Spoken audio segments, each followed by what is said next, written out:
Hi you guys!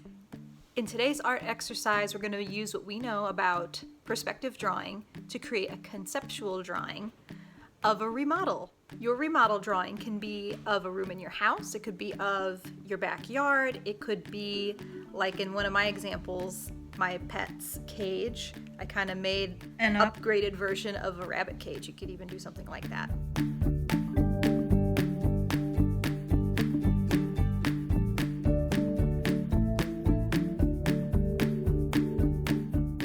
So my first drawing, I'm going to be changing my rabbit cage. His cage is pretty normal. I think I'm going to add a couple of layers to it so that he has places to go up and down. I'm going to start drawing at the base of the cage and add layers as I go up. This drawing has 1-point perspective in it, but I did not use a ruler, so it's not going to be perfect. One way where the 1-point perspective is evident is in the different levels. The top level, you can only slightly see that floor. The middle level, you can see more of the floor, and the bottom level, you can see the floor most clearly. I'm going to add some little ramps so the rabbit can go up, a little den he can go into and rest, and some other things like a food dish, toys, a little water bottle thing that goes on the side of the cage. And I'm going to add a little cushion, like a bed for him to lay in on the top floor. Now, even though this is a cage and the whole thing is enclosed with the bars, I'm going to draw it as if the front of it is open, like a dollhouse. That way you can see what's inside the cage more easily. And you can do that with your drawing. You can modify things however you need to make your drawing make sense. When you're done with your drawing, you can add color, or like here I'm adding markers to make the lines stand out. If you'd rather keep yours black and white, that's fine, but it's kind of nice to add colors, especially for this little pet cage. I just think it looks more fun with lots of bright colors there. Technically, the bottom of the cage would be filled with like that fluffy bedding for the rabbit, but I just drew it without that because I didn't think of it at the time, but that's okay. I kept my drawing pretty simple, but you can make yours as crazy and creative as you want. In this second example, I decided to try something that I'd never done before. I wanted to make a tool to help me see the perspective in the room that I was going to remodel a little differently than just looking at it and drawing it. So what I did here was I cut out a frame from a piece of cardboard. I made the opening of the frame the size of a 8.5 by 11 sheet of paper, which is the size paper I wanted to draw on. And I'm covering that opening with some cling wrap.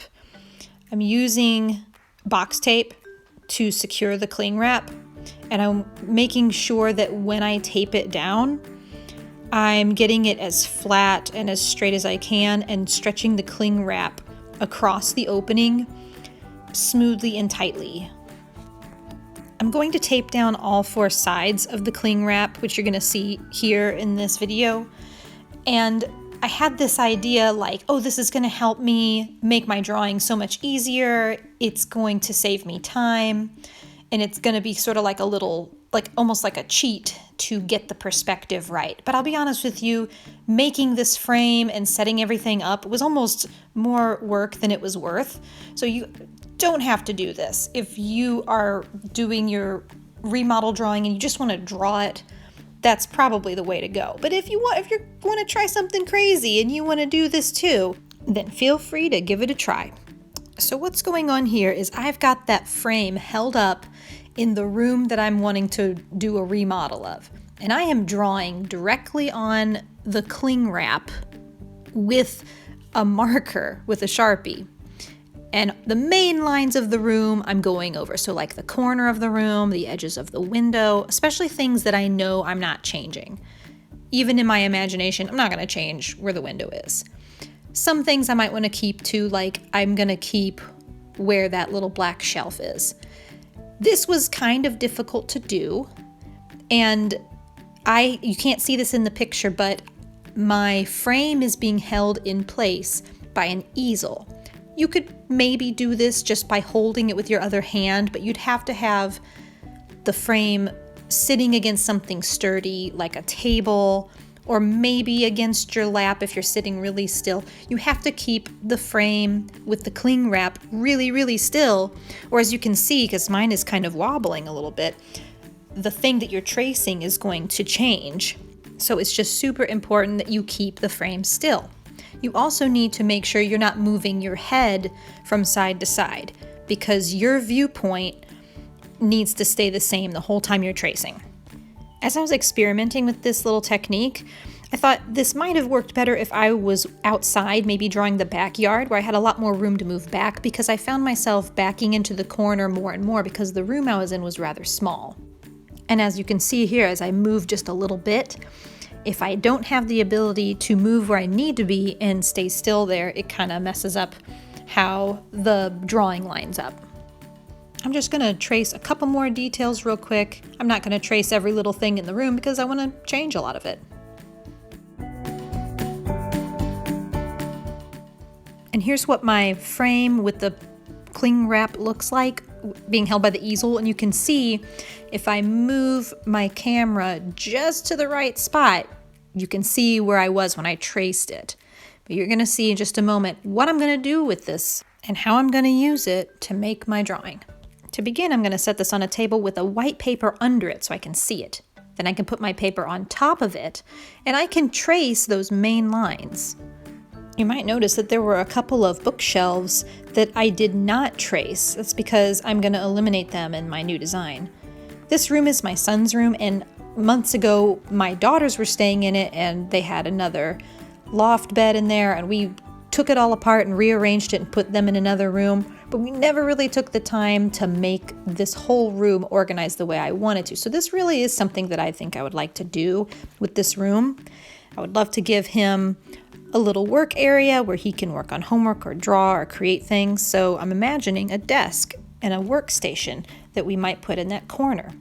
I can use some of the existing shelves and lights and add other things to make that space how I want it. As you're designing your space, you can make big changes like adding an extra level or a big slide or totally new furniture, or your changes can be more subtle like different colors or rearranging what's already there. Just use your imagination and make it fun. Your drawing doesn't have to be perfect as long as you are able to show how you want the space to look differently. Another thing you might have noticed in this video that I wanted to point out was that I am drawing with my main paper on another stack of papers, and that underneath paper I use to kind of give myself a smooth drawing surface, and also I will scooch the paper over sometimes and test the colors on those underneath papers so that I know exactly what colors I want to use and where and how they're going to look. And I do that before I fill all the colors in so I know what I'm getting. Adding color is optional though, and I'm using colored pencils, but if you did want to use markers to add color or just simply leave it black and white, that would be fine too. As you're doing your picture, pay attention to things like angles and shapes to help make your picture look the way you want it to. And most of all, just have fun and use your imagination, creating your new space.